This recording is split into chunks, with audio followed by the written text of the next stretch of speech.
say that it's a problem, that it's a challenge? Is it now a disaster? I appreciate the opportunity. I do like your mask. But I will say that FEMA is there to help.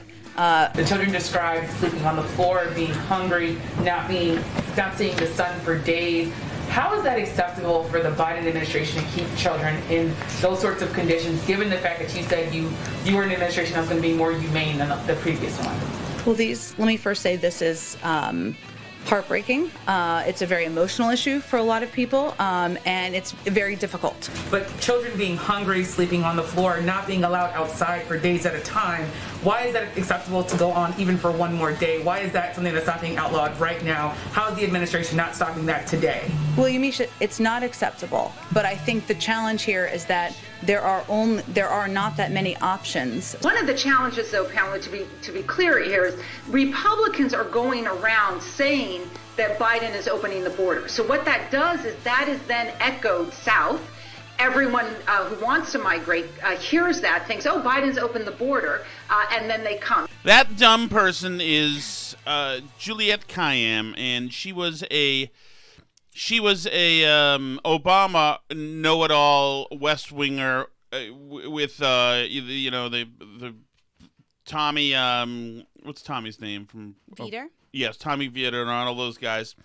And now she is a shameless opportunist desperately trying to climb the professional media ladder and going on using her supposed expertise in fields of security and going on and saying that it is Republicans saying that Biden is pro-immigration and that it's by them saying that, the Republicans saying that is causing the waves of unaccompanied minors to come up here. The kids in Central America are hearing Republicans like Matt Gaetz say that Biden is pro-amnesty, and so they say we must now flood the United States.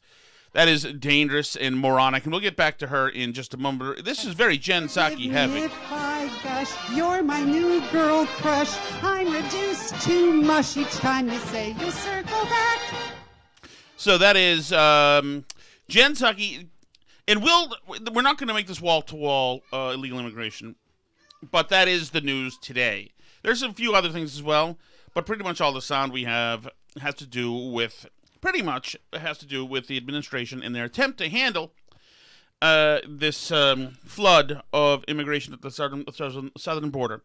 So something I didn't play yesterday was Veronica Escobar, who's a congresswoman from Texas. And in this interview she did with Jake Tapper, you hear a couple of things. One, you hear how unserious she is about the issue. Mm-hmm. They don't know, they don't care, really. And two, that everything is just simply used as a cudgel against Trump, who I believe is no longer president. But Tapper does say something very important. He mentions the Mexican president is saying, of course they're coming up here because Biden's their guy. The president of Mexico, López Obrador, said that they see Biden as the migrant president, and so many feel they're going to reach the United States. Is there not a degree to which whatever messages have been sent from the Biden administration, it is encouraging what is happening and is encouraging these kids to come, creating this tragedy? You know, Jake, here's what that kind of focus does. It obscures the bigger picture. It's problematic focus on the part of Jake, on the part of some Americans, on the part of the Mexican president. Problematic focus. Focus elsewhere. Don't focus there. That's the problem here. That many of us, myself included, have been talking about for years. The flows, the flow of humanity ebbs and flows. Mm-hmm. As I mentioned, in April we began seeing, in April of 2020, under the harshest of conditions, a Trump administration and COVID, we still saw people arriving at our front door. I'm just quoting the president of Mexico. No, I got you. But even the president of Mexico, that comment obscures what we have to do, which is what I believe President Biden finally will achieve, which is address the root causes of migration. We're going to be having this conversation year in and year out until we have leaders in this hemisphere who are willing to work together. I hope President López Obrador works with the presidents of the Northern Triangle, President Biden. We need to get Canada involved. This is a challenge that we've been seeing for several years. It's not going away until we fix it. Thank you so much, Congresswoman. We really appreciate you coming on the show today. Well, there you go. So you're focusing on the wrong thing, and this ebbs and flows for the years. So it started with Trump. Actually, I think it may have started before Trump. Right, of course it did. And this ebbs and flows, but it's flowing more now than it has in quite a while. And the president of Mexico says that's because of the Biden administration's messaging. Exactly. And we're supposed to trust him and over-enunciate his name because he's a person who's in the know here. And it is not just that this administration doesn't know what to do at this point, because they don't know what to do. But they came in, and because it's Jen Psaki and it's Ron Klain, and then it's all these young guns, and it's all these political appointments made for, made made from a standpoint of their identity politics appointments. Now you've got these clueless young guns in this administration, and they have no clue whatsoever. And that's fine, because it's a tough situation, but they all came to the administration and say, this is what we do. We dismantle every evil Trump thing. We ran on Biden being the anti-Trump. Now we'll preside over with Biden being the anti-Trump. So undo all the Trump stuff, because those get bad Q ratings. So they undo all the Trump stuff, including some of the stuff that helped, like adjudicating this stuff. Well, these people were across on the other side of the border, not in the United States, and sending people directly back saying, no, sayonara, that's not going to work. No, because we had to be the anti-Trump instead of thinking about any of the specifics of the issue. Now we have a huge problem with the kids sleeping on the floor. So much so that the American media, who had been the Iron Dome defense system for Joe Biden, members of the American media now are actually questioning this president. This is not how they intended to spend the next 4 years.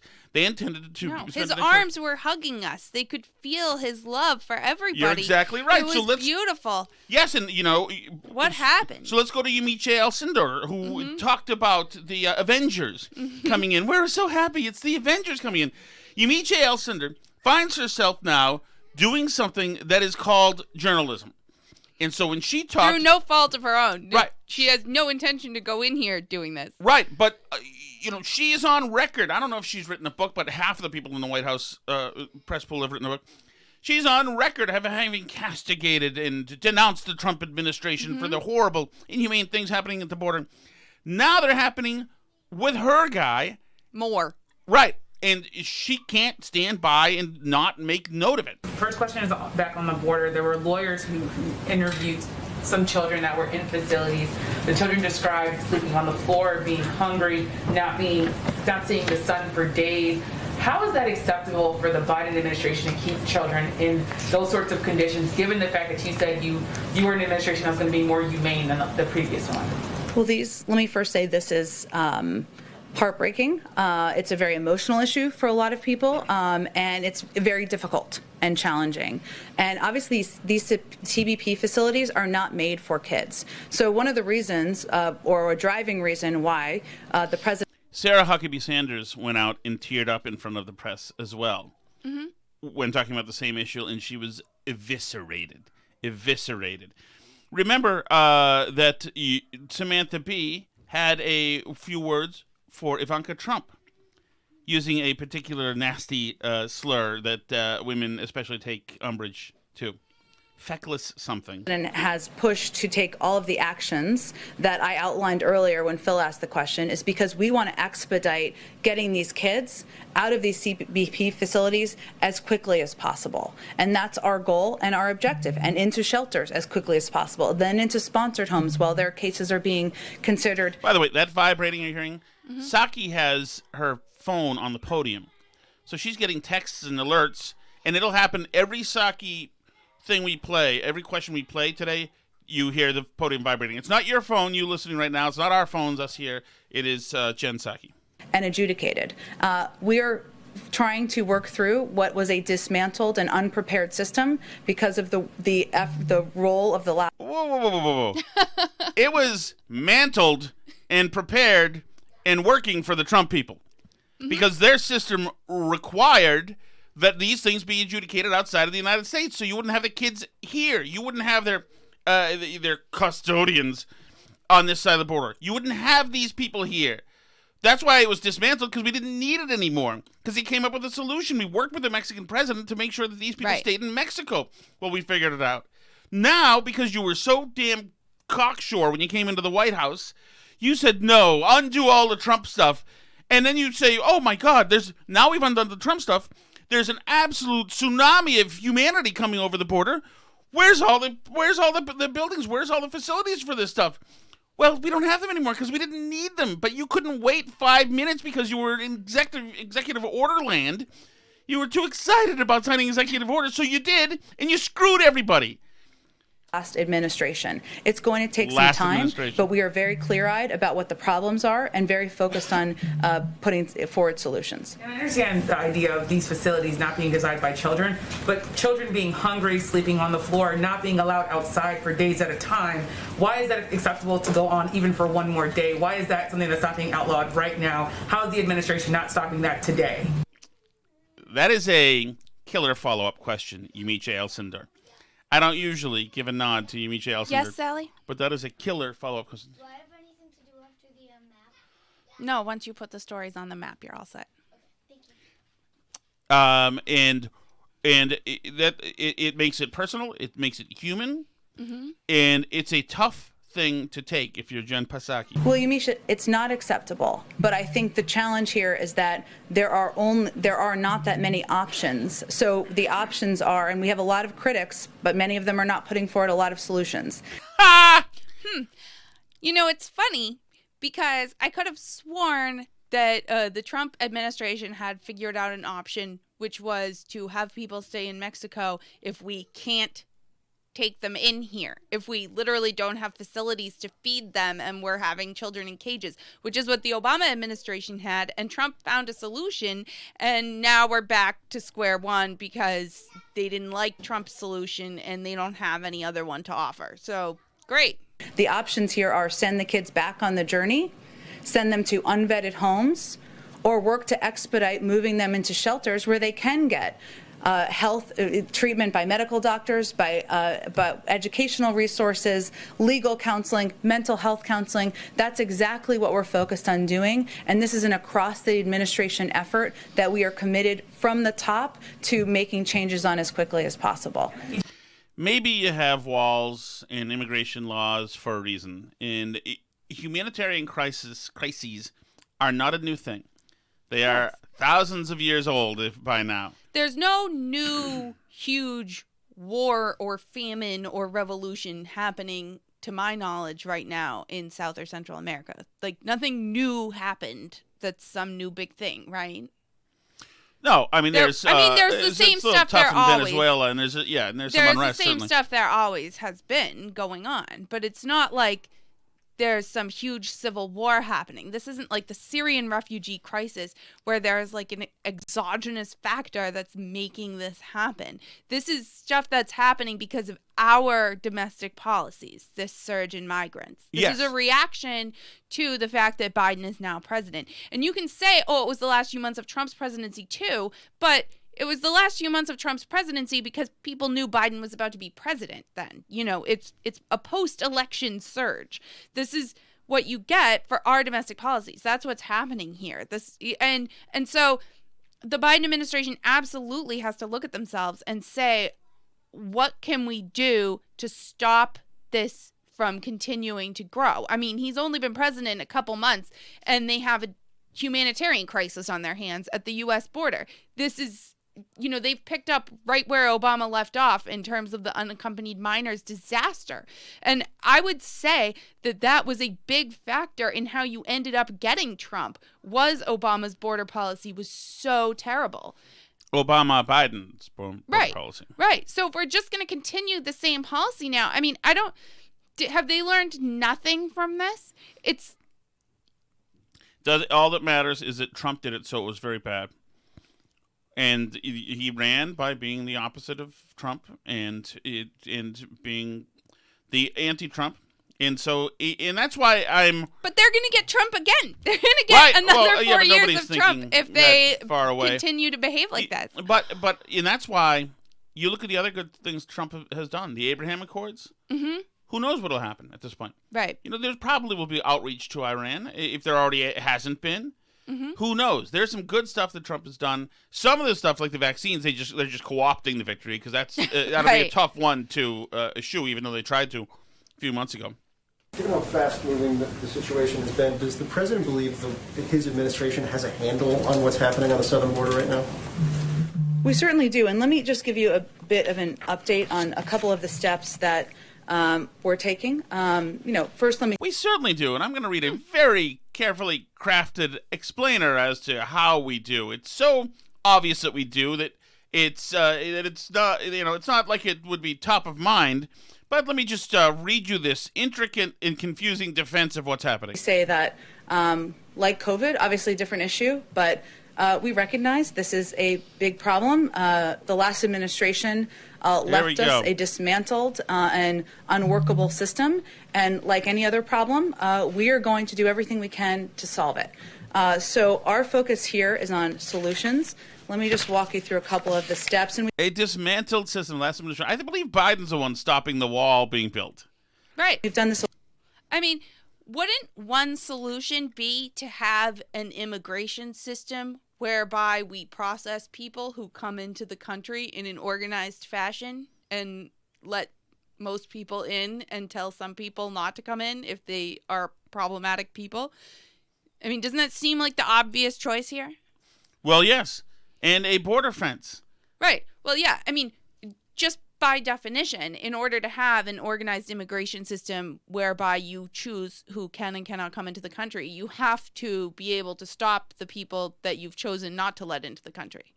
There has to be some kind of system there in place. A little bit, but there's always, of course, developments on considerations that are underway. First, we've updated, or we have not, but CDC has updated guidelines to return to full capacity. This will help expand capacity to move children more quickly out of CBP facilities. That's an important step. The implementation of that is understand still how it's safe to throw away the CDC guidelines for these kids. I mean, she was very clear with Peter Doocy a couple weeks ago that was absolutely outrageous that he would say that suggest that they keep children in unsafe COVID conditions. So I guess that's a really happy coincidence. So are we now putting their kids at risk, or have our kids never been at risk and they're just putting them? I don't know. I don't know. I don't know. Does the CDC also recommend the no sunlight for 2 days? Course ongoing. There's now an embedding at the president's ask of HHS and ORR staff with CBP, which will allow government to more quickly ID, vet, confirm sponsors and family members of the unaccompanied minors, and will lead to quicker placement. Because as you know, or as all of you know, big issues here are expediting what's happening at the border. Every time Jen Psaki says, "as you know," red flag it. Mm-hmm. As you know, but I'm just going to clarify for the people that don't know. I love when she goes with that line, like to imply that they're somehow being cute. None of these Border Patrol facilities are made for children, and we want to move them as quickly as possible into shelters and then into homes. FEMA, this was an announcement over the weekend, is now supporting, providing support at the border, adding into shelters, not into homes? Extra capacity to HHS for quick processing to avoid overcrowding. We hope this will help quickly get children into HHS and ORR facilities and placed with vetted sponsors and families. President's very focused on expediting what's happening at the border at every step in the process. And then this happened on Friday, but it didn't receive there was a lot going on. So I just wanted to highlight, we rescinded the 2018 MOU between DHS and HHS, which we believe will encourage families and sponsors to come forward without fear of additional immigration enforcement. And we've seen this as an issue where family members or even sponsor families are worried that this will mean they will be tracked, and this rescinds that. We're also looking So for we're additional having them stay with facilities, and other this illegal remains immigrants? a focus. Well, right, that what and that we're also advertising to potential illegals, hey, more and more restrictions have been stripped away. Come on in. Right. But that's like kind of shocking to me that we're just like, oh, well, as a part of our vetting, we're not going to, like make sure that the people that we're going to give the kids to take care of them, that they're here legally. That's not one of the things that we check. Wouldn't that be a good thing to check? Because in order to function in the United States as an illegal immigrant, you have to continually commit a bunch more crimes. You have to be committing identity theft. Yep. You have to have a fake driver's license in many states. I mean, you're putting kids in homes where people must, by definition, be continuously engaging in criminal activity just to get through their day. Since parents in the United States are not collecting their kids, illegal parents in the United States, well, then you should remove Border Patrol from the border and remove the immigration, all the immigration ICE from the border, so that nobody's intimidated, so the parents can meet with their kids. Yeah, I mean, why have holding facilities at all? Right. Forget it. We could save a lot of money in our government if we just got rid of CBP and ICE and everybody all together and just let them come in. If that's what the rules are anyway, why are they holding them in the facility if they're just going to let them walk off with any illegal immigrant off the street? I don't get it. It's so interesting.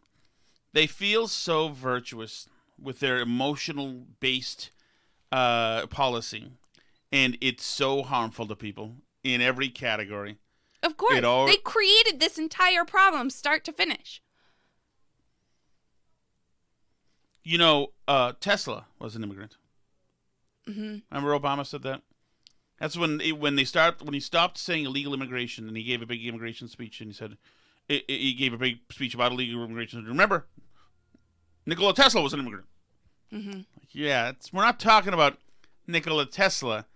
We're talking about illegal children immigrants who are showing up with no parents. Right. I mean, and who aren't calling their parents. We're having them call their parents. They're not calling their parents. Mm-hmm. It's a total cluster bleep. You've put the Hoover at the border to bring in the cluster bleep, and you've got it now. Mm-hmm. I don't know. Like I said, Congress could solve this problem. No, they're working on what are they working on next? It's a tax hike, and infrastructure bill is coming soon, which will use reconciliation to pass. Immigration, does FEMA's arrival at the border mean that the administration feels what is happening down at the border is a disaster?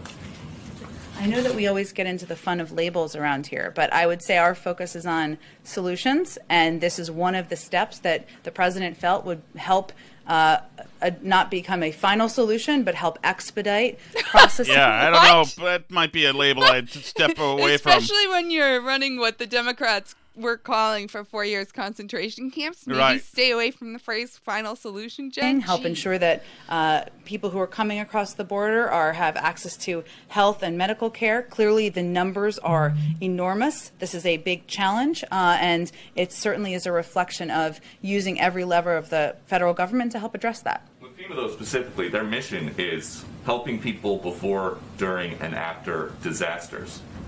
We've heard you say that it's a problem, that it's a challenge. Is it now a disaster? I appreciate the opportunity. I do like your mask. But I will say that FEMA is there to help ensure that the people who are at the border, who are coming across the border, have access to HHS and ORR shelters, that we can swiftly place them with vetted families. They're playing a number of roles there to address what we feel is a significant problem and a significant challenge. And I think we haven't been the fact that you have to undergird the workforce that you have there already with FEMA, which is designed for large-scale disasters, Right. tells you that, yeah, they've got a problem at the border. I mean, did they not think that this could happen? I mean, what was any Democrat thinking that their immigration policy was going to be? Just like not be mean? Well, you got Is a lot that of the true immigration believers. policy? You got a lot of true believers who are all for this, or all for simply open borders and amnesty. Well, right, but like even Liz got- Warren or somebody like that who was like abolish ICE, right? Full on. Remember, Alice, 2 years ago, you had the pictures of the migrant families trying to cross the border, and like a smoke bomb here or there that was craftily, cropped in a picture so it looked like border forces were attacking. So that's what they don't want. That's Trump. You can't have that. That's the Trump time. Right. This is Biden. This is all the nice things are happening. He's empathetic. He cares for people, and he's very emotional. He's a nice person. Trump is a bad person. So they can't do any kind of pushback. But just you can't don't do be anything. mean isn't an immigration policy. Well, it is. Well, it doesn't work. I mean, what did they think was going to happen It here? is. They're so nice that they're going to let everything just happen and won't be addressed or whatsoever, because that would make them like Stephen Miller and Donald Trump, the evils. So now they're going to allow them to come in and sleep in the little huts and not go out for a couple of days and not see anybody and have no resources and be abused, essentially, is what's happening. And because they're really good people, because they're not like Trump, who prevented this. About that. And then just a quick final one. DHS said that the FEMA plan for 90 days would be to receive, shelter, and transfer unaccompanied children. Does that mean that the federal government now is moving beyond the message from the last couple of weeks, which was now is not the time to come? No, we are doing both, and it's a complicated problem, no doubt about it. We are sending the message clearly in the region. Now is not the time to come, but. What message does that send you? You absolutely can come. Absolutely, please come. Please come. If you Wait, no, come, just not right now. Not right now. No. But please, we want you to come. That's not. Well, don't come. Well, no. There's a legal path to citizenship. Do that. Sign up from your home country. If you need asylum, find a country between, Venezuela and the United States, and pick one and go there.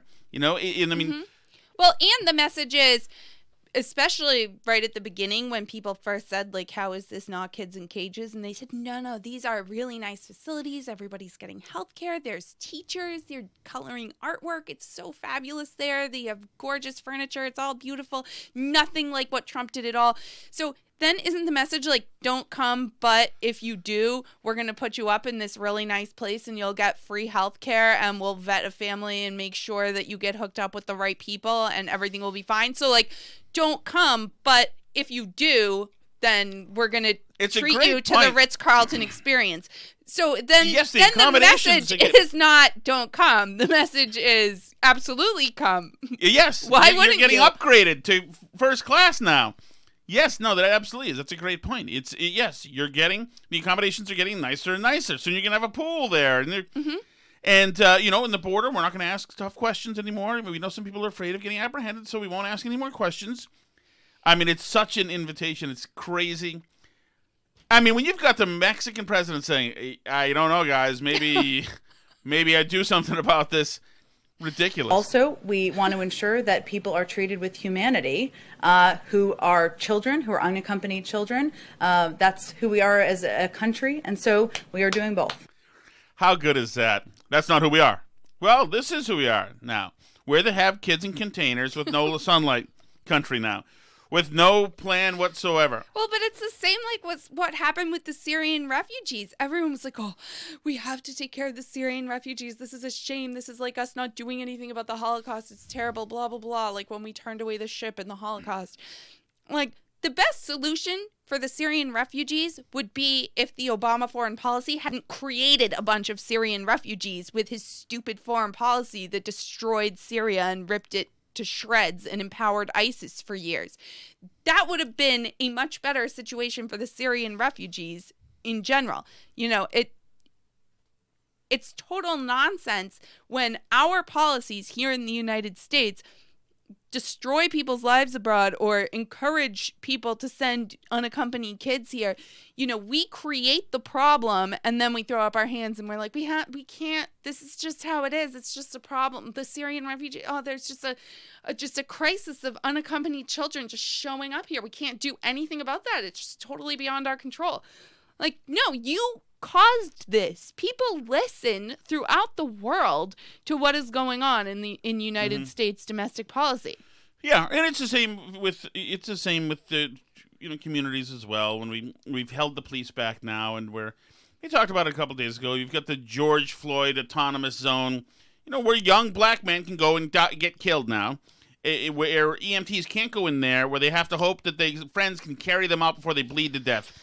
And we've done this because, we needed a reckoning this year. This is the year for the reckoning. So get the cops out of there. Have little autonomous zones, you see? It was the summer of love in That's Seattle right. until the warlords were letting people get killed left and right, and the businesses put up enough of a fuss that the summer of love had to come to an end. So the reason that this is really a problematic time for the administration is that Ron Klain himself, who's the chief of staff for Joe Biden, you should get to know Ron Klain because he, along with Joe Manchin, are the two most powerful people in Washington, D.C. Well, first of all, we aren't separating children from their families. These are children who are arriving. They come pre-separated by the tens of thousands.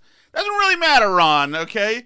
Yeah, on a technicality, we're a little less mean than Trump. Sure, it's on a much grander level now, and once the pre-separated kids do arrive in the containers, life is pretty sucky for them, sure. But technically, we're not separating them. Somebody separated them previously. Alone. And the other thing is we're trying to meet this situation with urgency and humanity. We're working hard with the Department of Health and Human Services to get more housing for these children when they arrive, to make sure they're treated in a humane way, and to make sure they are ultimately connected. I like that. We're working hard. Oh, well, good for you. Good to see you're working hard. Effort counts just as much as results, I guess. That's fine.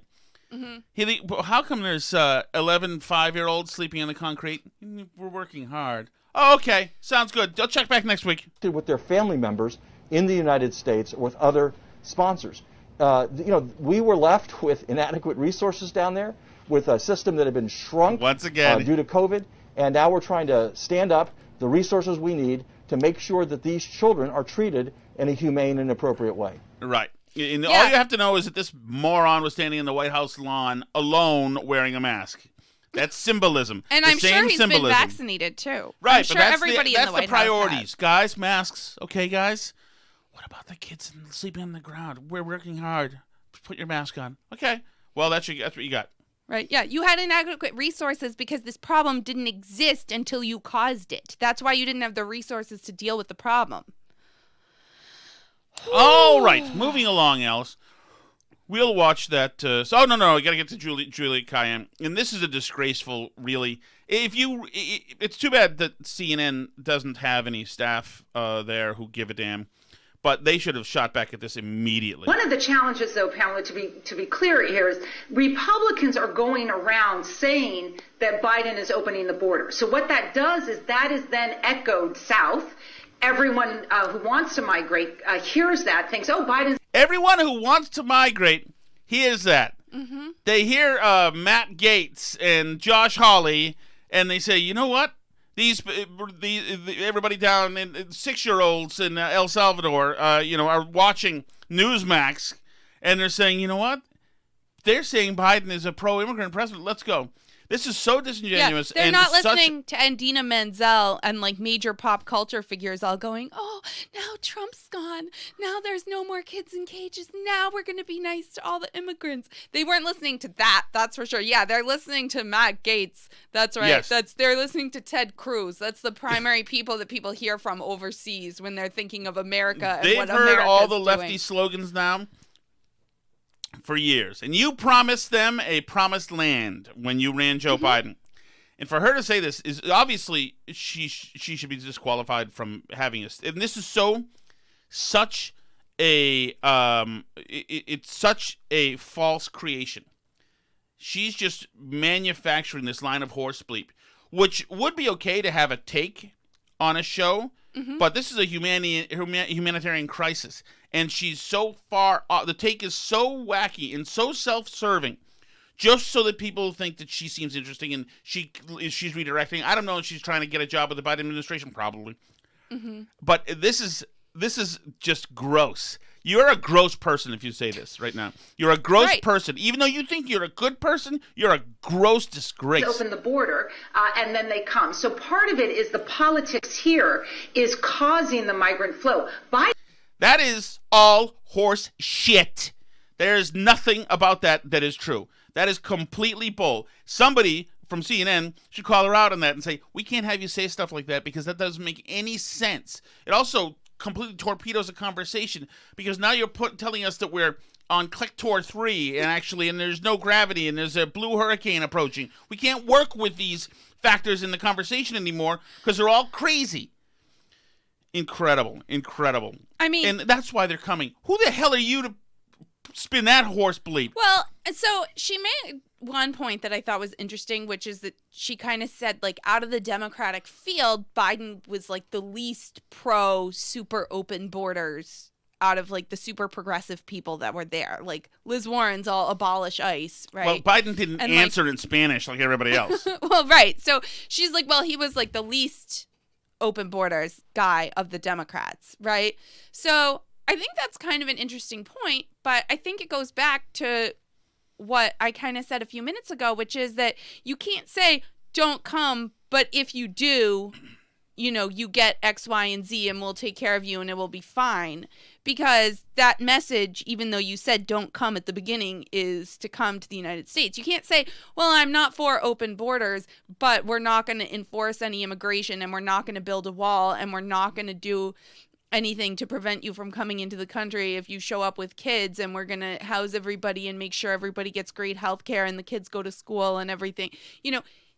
That is an open borders policy. If you say we're going to make sure that the dreamers all get amnesty, if you say that we're not going to do any border enforcement, if you say that when people come forward, we're not going to check and see if they're here illegally or not, it is open borders. Even if you're saying out loud that the border isn't open, your policy is in effect an open borders policy. The Democratic Convention routinely features illegal immigrants. Biden has said the exact opposite. In fact, if people would remember during the primary, President Biden was almost alone in going against his primary challengers and saying, I don't want to decriminalize the border. I recognize that we need a strong border. So you're getting this echo chamber from the politics here. And you mentioned that a bunch of Republicans are going down to the border saying, wanting to use this tragedy for political purposes.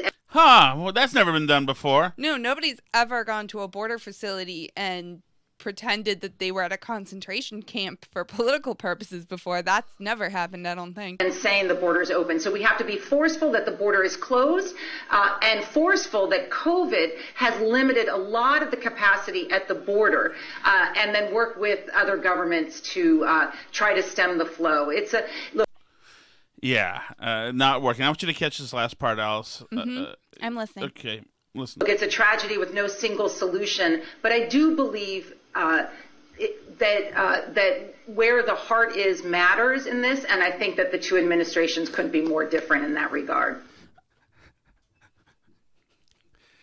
I know the floor is cold, and you can't remember what the sun looks like, but our heart is in the right place. Okay, just a few more days of this, and we'll see what happens. Is this not the most insane, But they believe weird that it matters where the heart is. re-education stuff? It's like from a communist country with a cult of personality. Like, Chairman Kim really loves you deep down as you're slaving away in the camp. He does all this for you. Can you imagine? So weird. What a toxic person. What a toxic ideology. Oh, goodness. Joe Biden did speak momentarily today after his address, another COVID address. I assume that Flag Day has been canceled or something. Or if we work hard and wear our masks, then we'll be able to celebrate Labor Day. I'm not sure. Did President Trump help to promote the vaccine among skeptics, sir? Especially the Republicans who say that... I'm hearing a lot of reports from serious reporters like you saying that. I discussed it with my team, And they say the thing that has more impact than anything Trump would say to the MAGA folks is what the local doctor, what the local... So he's conflating two different things. Mm-hmm. The reporter asked him about the MAGA folks who don't like the vaccine. Biden is answering about marginalized communities. Right. Preachers, what the local people in the community say. So I urge all local docs and ministers and priests to talk about why it's important to get that vaccine, and even after that, until everyone is in fact vaccinated, to wear this mask. Thank you very much. You hear the press agents shutting it the hell down. That'll be the first and last question we'll be taking today. Consider that your press your press conference. So that is that. This whole thing with the vaccines. He could call Trump right now and say, "Hey, do us a favor. I think it'll save lives. Call the MAGAs." Of course, Biden's not going to do that.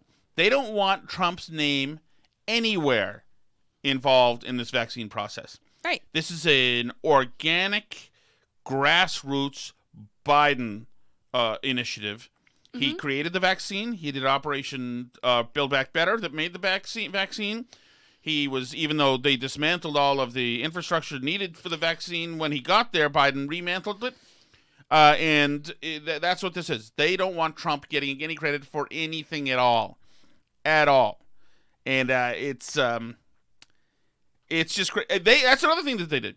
They, once again, because we're good, we're going to distribute the vaccine in a really social justice, good, equitable way that makes us feel good. Meanwhile, you're creating log jams now in the distribution of the vaccines because you want to feel good about it, because you're real good people. There's a way to do it with having a heart. So we're going to do it and have a heart. Meanwhile, many more of you will be infected and die because you can't get the vaccine, because we're prioritizing other people, because the Minnesota police were a-holes this last year, and we took advantage for politics. That's it.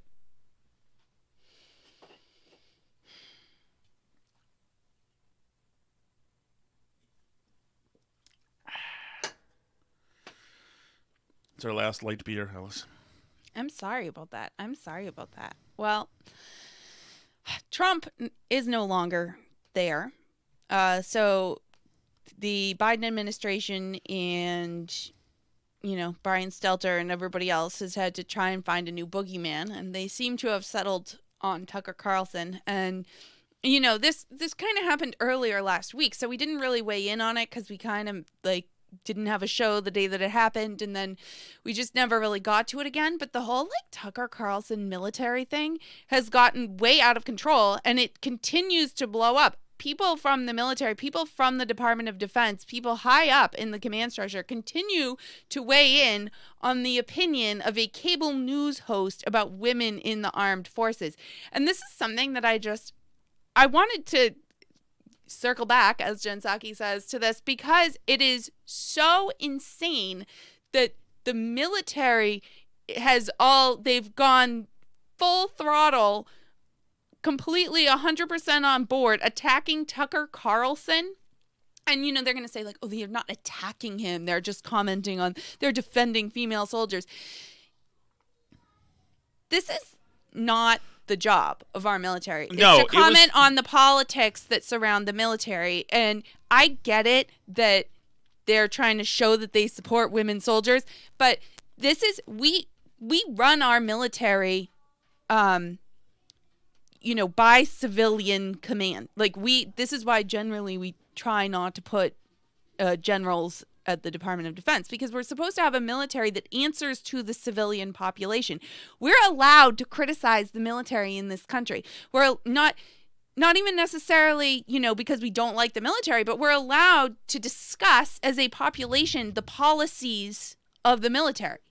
We're allowed to talk about whether or not we have trans people in the military. We're allowed to talk about whether or not, pregnant people should be flying jet planes, right. And which is what Tucker did, and right. He's saying that the world's gone crazy, essentially, was the whole thing. And they say it's an attack on women because they're just trying to cancel him.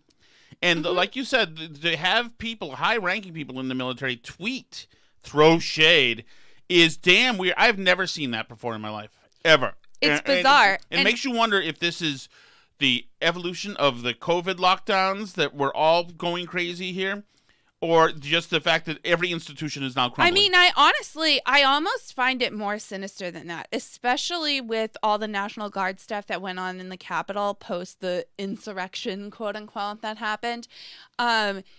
With having the National Guard there with no clear mission. I mean, it's still going on. They're still there. I don't understand why they're still there, because the threat is over. As far as I can tell, there's not a bunch of Trump supporters gathered there. And it's not clear what their mission is, what they're doing. It was reported that they were purging pro-Trump people from those National Guard troops during the days following the Capitol riots. And the fact that now there's this full-on push for wokeness in the military, diversity is strength. We absolutely condemn Tucker Carlson's comments. It's very, very odd to me. And I know that this is like so trite, and like I hate that we continue to play this game, but can you imagine if Trump's Department of Defense, if he had like Mattis or whoever go out there and criticize Rachel Maddow's take on the military, if he had his Department of Defense go out and say, like, defend his policy on transgender people in the armed forces or whatever, if he had generals throwing shade at talk show hosts, cable news hosts for their opinions about how the military should be run, I mean, that would be shocking. I mean, it's incredible to me. First of all, I don't think it does a really great service to the women in the military that their honor needs to be defended in this way. I mean, the left has been perfectly happy to diss the military, of course, for decades now, and yes. And the idea that, imagine in Vietnam if Nixon had been having, don't touch that cord. Had been having generals personally attack Walter Cronkite or whoever for criticizing the military. Thank you. Don't touch the cord. Can you not touch that, please? Oh, there goes the cord. Okay. Thank you. You're not a jerk at all. That's fine. Perfect. Thank you. That was very helpful. Hey. Yeah. So, you know what? While this is happening right now, Alice doles out we punishment. Lost the camera. Okay. So he's got the camera now. Can you stop pulling that, please? Please? No. Please? Alice, can you handle the situation? Thank you very much.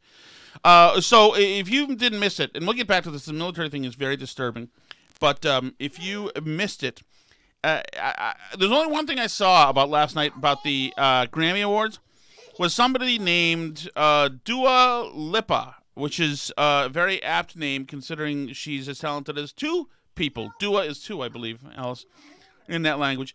So what she's done, she wore an outfit that I don't know was adequate in size. But anyway, she sung this song. Excellent job queuing it up, Tom.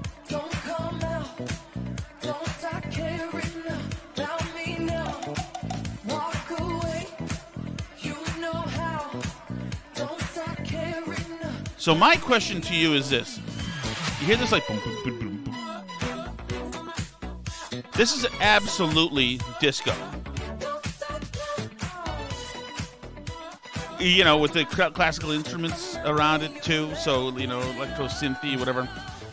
So here's my question. Do we want a return of disco? Do we want that? Is that a good thing? I was appalled by, well, like I was only a kid when disco was around. But generally, once I learned a little bit about actual rock and roll and real good music, I was appalled that disco had ever happened. It seemed like a really grimy, smarm kind of feeling music. And it was just off-putting. If you're wondering what happened to Alice had to leave right now because our 2.5-year-old, who is not a model citizen, climbed up the couch behind Alice and tried to rip the camera down and did either broke or disabled the camera. But on we go. So another huge story that happened today was the Washington Post had to write a big retraction. And we talked about this when it happened. We had this conversation when it happened, so you've heard this already, and you probably noticed this stuff yourself as well. Washington Post admitted in a correction that it had misquoted, in quotes, former President Donald Trump telling Georgia's top election investigator to, quote, find the fraud in December. The correction ran atop an online version of the updated original story that had quoted an anonymous source about a phone call Trump made to Georgia's top election officials. Correction. This is what it says. Correction. 2 months after the publication of this story, the Georgia Secretary of State released an audio recording of President Donald Trump's December phone call with the state's top elections investigator. The recording revealed that the Post misquoted Trump's comments on the call based on information provided by a source, the correction published Thursday began. Trump did not tell investigators to, quote, find the fraud or say she would be a national hero if she did so. Instead, Trump urged the investigators to scrutinize ballots in Fulton County, Georgia, asserting that she would find dishonesty there. He also told her that she had the most important job in the country right now. The headline, I'm reading this from the New York Post, but it's about the Washington Post. The headline and text of the story have been corrected to remove quotes misattributed to Trump. The newspaper appended a shorter version of the correction to the top of a story published online Friday. But anyway, the damage has been done. They went with the scurrilous lie, and there was way too much of this stuff happening. And this is the kind of thing that raises. That somebody on Twitter was very smart that said democracy dies with misquotes, and there's something to that.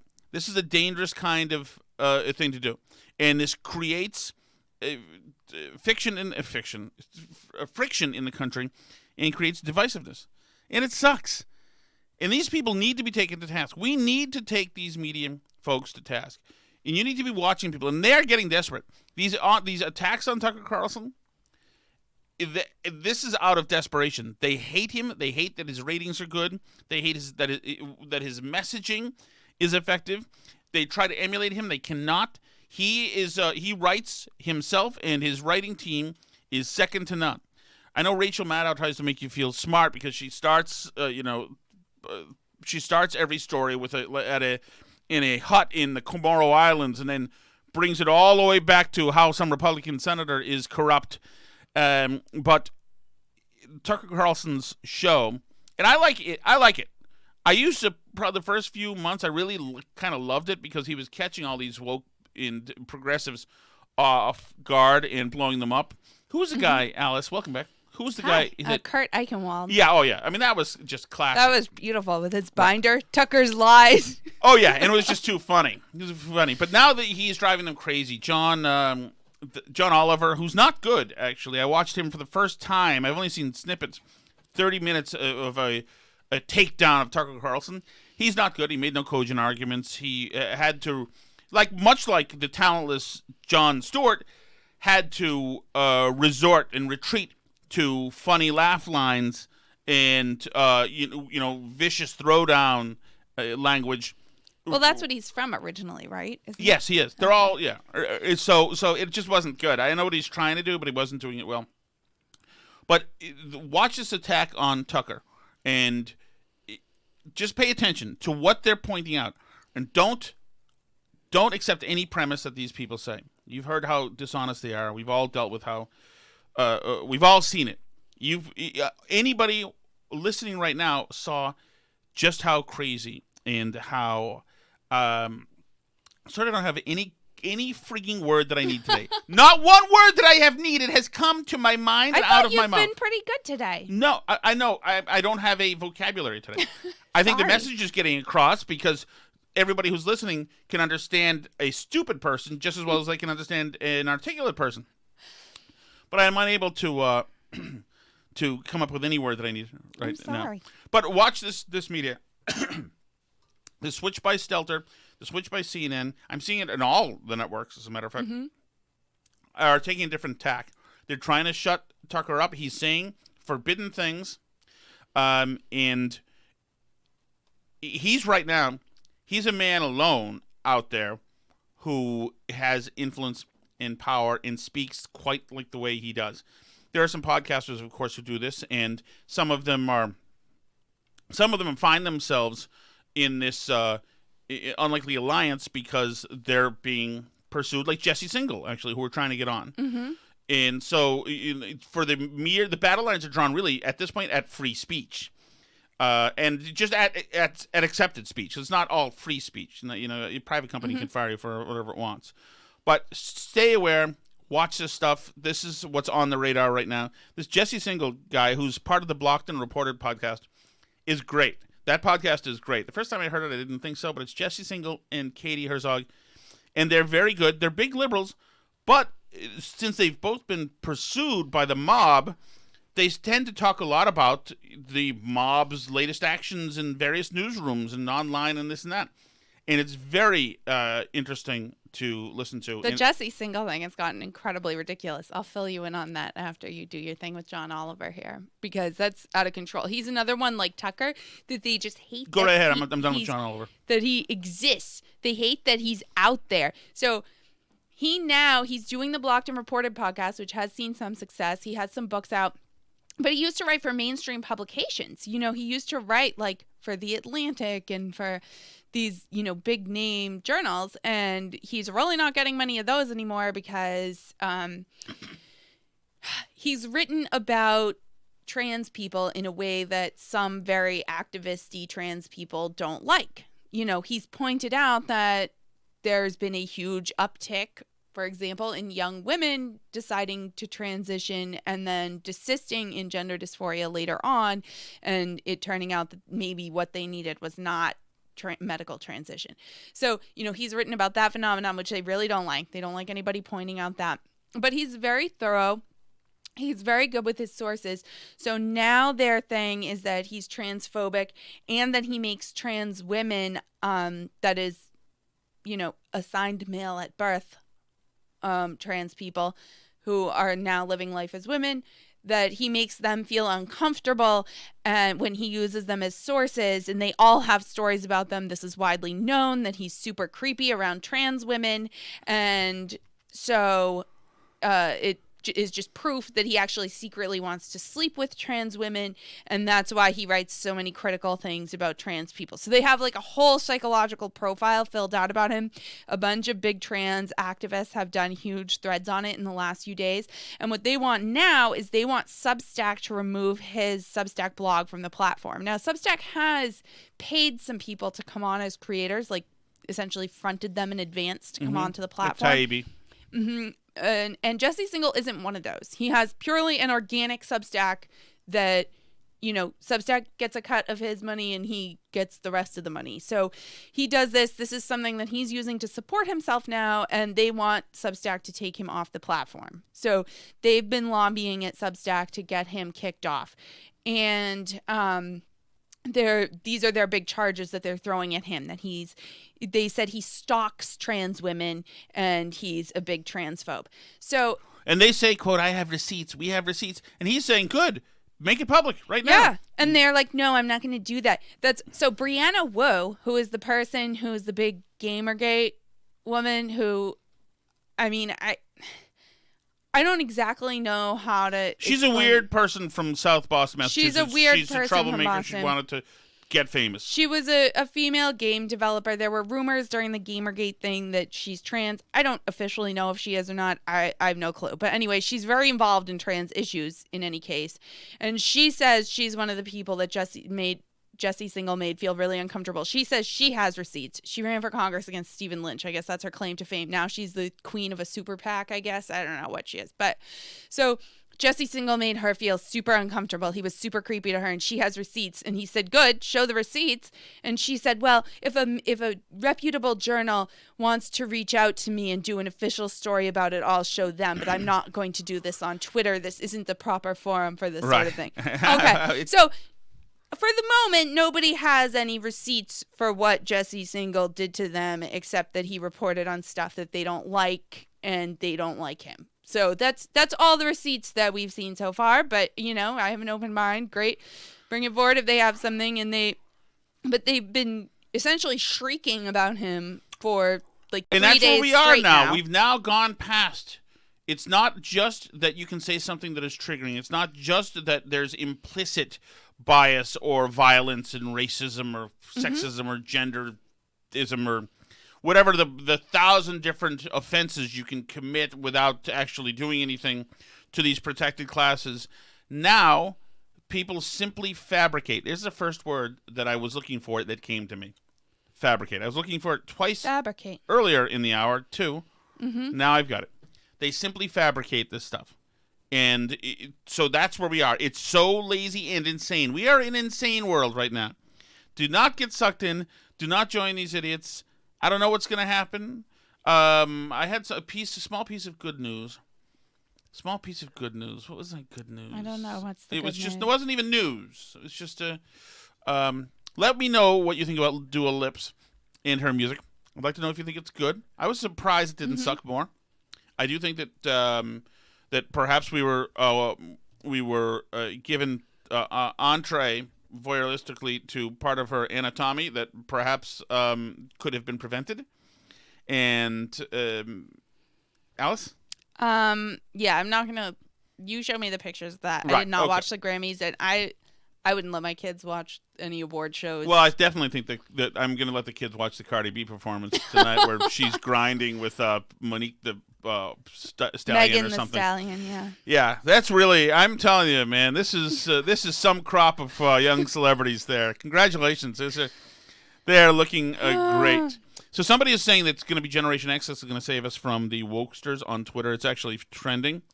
And I actually think there's something to that because Generation X is in a good position to do it because they were happy to be behind some very offensive people in the 80s and 90s. You know, Did you see what happened with Bill Burr? Yeah, he said something. He said, "Why do you have a white cis guy with a Latino? Everybody's mad." And so well, no, I didn't even know what he said, but I know that people were yelling at him on Twitter. And then like somebody, I forgot who it was, somebody posted like, "Oh yeah, you guys are saying Bill Burr is a big racist," and like a picture of him with his wife Nia, who's a black woman, incidentally. And this guy posted on it, and he said that essentially, like, just because you have a woman of color as a wife, it doesn't mean that you're not racist because lots of slave owners have a slave woman to do sexual favors to them. And she retweeted it and said, "F you, you be." No. Yes, she did. Oh, I gotta see that. That is great. And he's like, "Well, I'm saying I don't know you. I don't know if he's racist. That is but I'm great. Just saying it was incredible." Yeah, she retweeted it and yelled at him. That is fantastic. So she sometimes goes on his podcast too. Oh, I gotta check it out. Bill That Burr's is fantastic.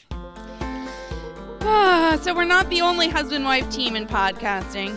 Bill Burr thinks he can compete with us, but the anyway. Boston guy. You can check out our Twitter at BurnBarrelPod, Facebook.com/BurnBarrelPodcast. You can also send an email over to us. That's BurnBarrelPodcast@gmail.com. And you can find us on iHeart, on Apple Podcasts, on Amazon Music. You can find us everywhere. YouTube. The YouTube channel's Tom Shattuck's Burn Barrel. C'est la vie.